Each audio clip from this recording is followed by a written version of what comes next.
আচ্ছা, আমরা প্রথমে আমাদের কাজ হলো এই যে উইন্ডোজ বাটনে ক্লিক কইরা বা স্টার্ট বাটনে ক্লিক কইরা এখানে একটা সার্চ অপশন আসবে, এখান থেকে এক্সেল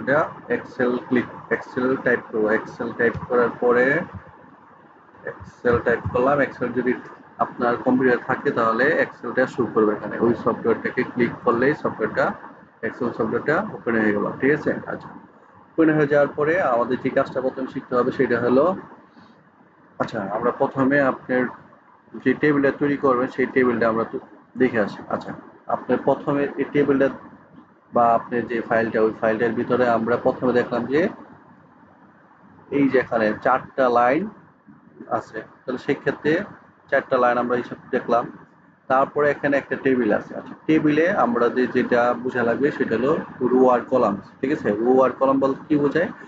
আমরা যদি বাম থেকে, ঠিক আছে, বাম থেকে মানে এসএন থেকে শুরু করে রিমার্ক পর্যন্ত মানে বাম থেকে ডানে আসি, তাহলে প্রত্যেকটা ঘরকে বলা হবে এক একটা কলাম। ঠিক আছে?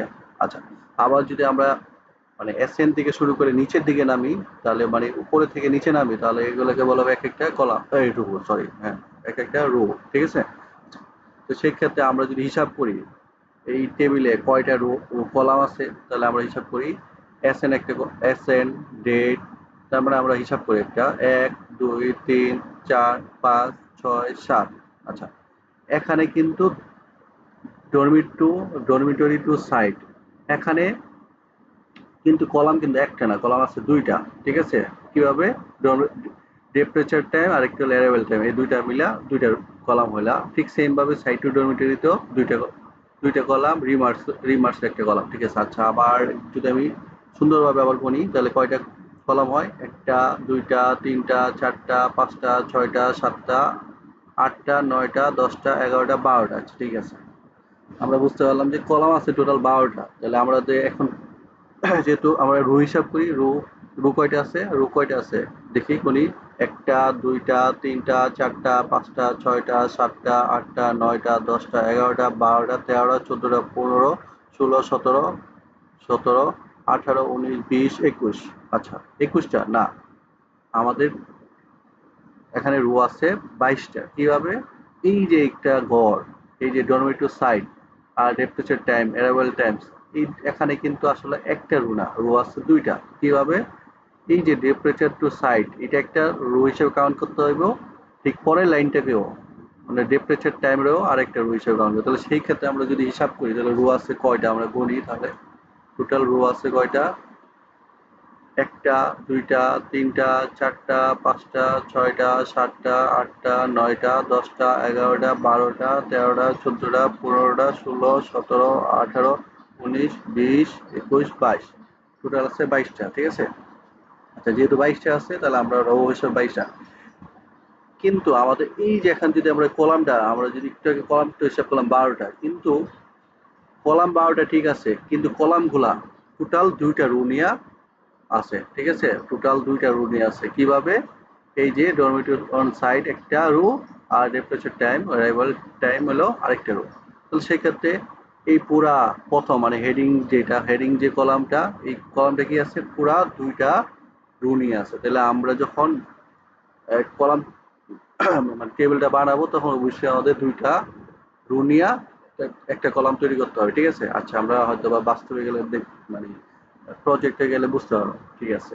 আচ্ছা, আমাদের প্রথম যেহেতু ৪টা লাইন আছে, তাহলে আমাদের কি করতে হবে? আমরা, আচ্ছা, আমরা যেহেতু একটু আগে এক্সেল শিটটা তৈরি বের করছিলাম, এক্সেল শিটে চলে গেলাম। ঠিক আছে? আচ্ছা, এক্সেল শিটে আসলাম, আসার পরে আসলাম, আসার পরে আমরা এরকম একটা শিট পাবো। ঠিক আছে? আচ্ছা, শিট পাইলে এখানে প্রত্যেকটা, তাহলে আমরা একটু আগে শিখলাম যে মানে বাম থেকে বাম থেকে ডানে গেলে সেগুলো বলা হয় কলাম, আর উপরে থেকে নিচে গেলে সেগুলো বলা হয় রো। ঠিক আছে? তাহলে আমরা এটাও বুঝলাম যে আমাদের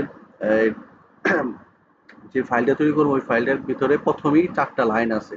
তো ৪টা লাইন লাইন থাকার কারণে আমরা প্রথমেই ৪ লাইনও বাদ দিতে পারি, চাইলে আর একটু বেশি লাইনও বাদ দিয়ে দিতে পারি। মানে লাইন বলতে আমি কি বুঝেছি? এইরকম কতগুলা ঘর আমি প্রথমে ফাঁকা রেখে আসবো। ঠিক আছে? তো ফাঁকা রেখে আমি আমাদের টেবিলটা তৈরি করা শুরু করবো ৭ নম্বর লাইন থেকে। ঠিক আছে? এখান থেকে এইভাবে লাইনটা আমরা টেবিলটা তৈরি করবো। ঠিক আছে? টেবিলটা তৈরি করার আগে আমি বললাম যে টেবিলে ঘর আছে কয়টা টোটাল? সরি, টেবিলে কলাম আছে কত, টোটাল 12টা। তাহলে কয়টা, 12টা, একটা দুইটা তিনটা চারটা পাঁচটা ছয়টা সাতটা আটটা নয়টা 10টা 11টা 12টা। ঠিক আছে, তাহলে এই 12টা কলাম লাগবে আমাদের, ঠিক আছে। কিন্তু 12টা কলাম লাগবে, ঠিক আছে, কিন্তু আমাদের রো লাগবে কয়টা, আমাদের রো লাগবে টোটাল 2টা। তাহলে আমরা একটু নিচে, তার মানে এই দুইটা মিলে আমাদের হেডিংটা হইব, ঠিক আছে, মানে প্রথম প্রথম লাইনটা হবে। তাহলে লাইনটা হইলে, তাহলে এখন আমরা যদি দেখি, তাহলে আমাদের কিন্তু এখানে দুইটা ঘর মিলে একটা ঘর বানাইতে হবে, তার ঠিক না? হ্যাঁ। তো দুইটা ঘর মিলায় যদি আমাদের একটা ঘর বানাইতে হয়, তাহলে আমাদের একটা কাজ করা লাগে এক্সেলে, সেই কাজটা হলো মার্জ। এখন মার্জ জিনিসটা কি, মার্জ জিনিসটা হলো দুই বা ততোধিক লাইনকে একত্রিত করা, ঠিক আছে। তাহলে সেটা কিভাবে করতে পারি, আমাদের এখানে সামনে একটা অপশন আছে। আচ্ছা, 7 আর 8 মিলে কি হবে, আমাদের একটা কলাম হইতে হবে, আচ্ছা, বা একটা ঘর হইতে হবে, যাই বলি।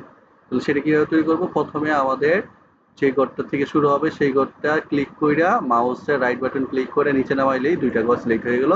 তারপরে আমরা উপরে দেখতে পেলাম এই যে এখানে এই যে একটা অপশন আছে মার্জ এন্ড সেন্টার, তাহলে এটা যদি আমি করি, তাহলে সেই ক্ষেত্রে আমাদের দুইটা ঘর মিলে একটা ঘর তৈরি হয়ে যাবে, ঠিক আছে।